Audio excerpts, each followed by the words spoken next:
What's good with it, y'all? Welcome back to A1 Hoop Zone. Man, y'all already know what to do. Smash that like button, sub to the channel if you're new. Y'all got a part of me. I'm hiding in my storage room for my kids right now to give y'all this quick video, this reaction video to that real hell of a game too, man. Dallas Mavericks, Minnesota Timberwolves. Let's get to it, man. So I'm sure a lot of y'all watched it just like I was watching it, and man, the Wolves did everything I said they needed to do to either win this, to definitely win this game, but give themselves the best opportunity to win this game, right? And they threw it all the way at the end by a strategic error of putting Rudy Gobert in the game when they should have had Naz Reid and Carl Anthony Towns as their bigs.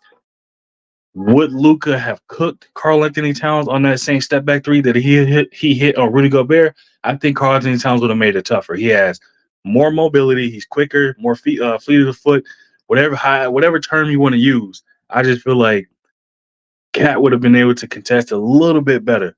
If you look at the way, you know what I'm saying, Luca had Rudy Gobert, the defensive player of the year, out there on Bambi legs. Nah, that boy just got cooked up. He was out to crisscross applesauce, they doing all kind of two step into in the name of love, all of the above. And again, it was a strategic error, that a mistake that they made, bro. Like they literally cost themselves this game. I did predict that the Timberwolves going to win it. They started off hot, and I think where they messed up is in the second quarter, closing out the second quarter, going into halftime. The Mavericks they caught fire a little bit. You know, they got into a rhythm. They sliced that lead from about almost 20 down to like 12 or 13. And then from there, I just felt like all the momentum from that point was gone. All the momentum was gone. You could see like the Wolves were kind of laboring a little bit. You could see Anthony Edwards kind of trying to get the engine going, but it's kind of slow to start. And Conley came up huge for them, but again, it was just they looked a step slow and a step behind, and the Mavs was just starting. They were revving it up. Kyrie started the first half, didn't do much of nothing. Second half is when he turned it up, started getting buckets in a hurry, knocked down big shots when they needed it. So he stepped up when they needed him to. But Luka was the driving. He was the nail in the coffin for them. 30-point triple double. Like they got to do something about that. You know what I mean? They got to do something. They go into Dallas down 0-2. And I told, like, somebody was just watching the game when I told them. They were like, "Oh man, but they did something to the Nuggets." I said, "This Mavericks team is not the Nuggets. Kyrie and Luca are not the Nuggets. That's not Jamal Murray and Jokic. That's not Nikola Jokic and Jamal Murray. That is Kyrie Irving and Luka Doncic. Two completely different beasts. And again, Kyrie is playing at a pace where he's allowing the game to come at him and picking his spots on when they need him to score or not. Otherwise, he's gracefully just gliding through the game. And you saw that for this game. He just took through the game until he flipped that switch and boom, boom, boom, buckets.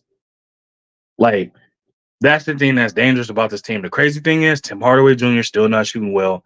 Derrick Jones Jr. Mediocre. Green mediocre for the shots. Knocked down some shots. Mediocre. PJ Washington not a huge game. All of these things, they're bigs, Gafford and Lively. Oh my gosh, rim running to the finest, and they dunking everything.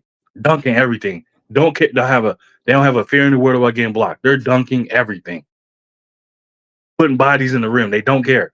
They going after. They attacking the rim. Again, I had the Wolves winning game two.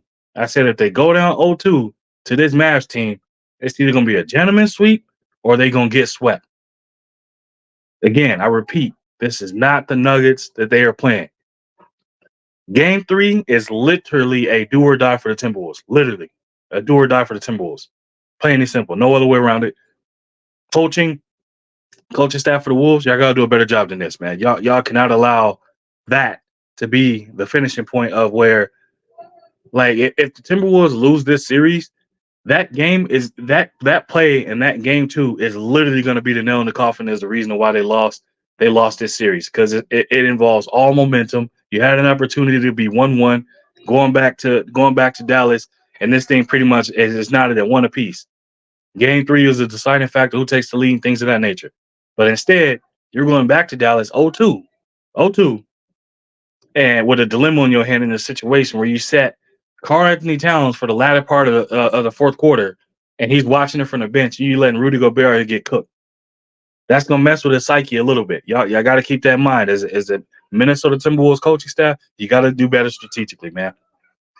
And shout out to Nick J. She said it. She said, "Hey, I got Mavs in 6." That's what Nick J said. I never gave who I was picking for this series. I was doing game by game. I gave game 2 to the Wolves because, like I said, I figured they'd make the adjustments, and they fell that short. They fell that short. You know what I mean? But it is what it is, man.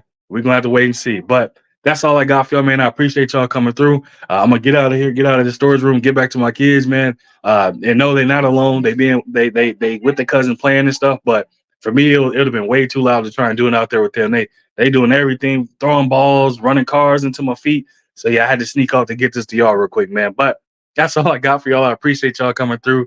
Hit that like button, sub to the channel if you're new. Leave a comment in the comment section. I'll be sure to respond to each and every one of y'all. And again, if you want to support the grind, man, y'all see that information right there going at the bottom of the screen. It's in the description of the video as well.